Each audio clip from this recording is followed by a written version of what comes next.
masyado nang bumabagang apoy sa paggatong ng mga animo.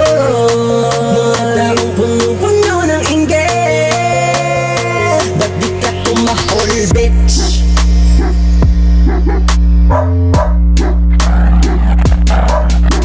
Sino ba sa ating dalawa sa hora nakatira ang rabies sa iyong mata? Ako pala ang may kausap. Si Bantay talaga, di naman mahalaga.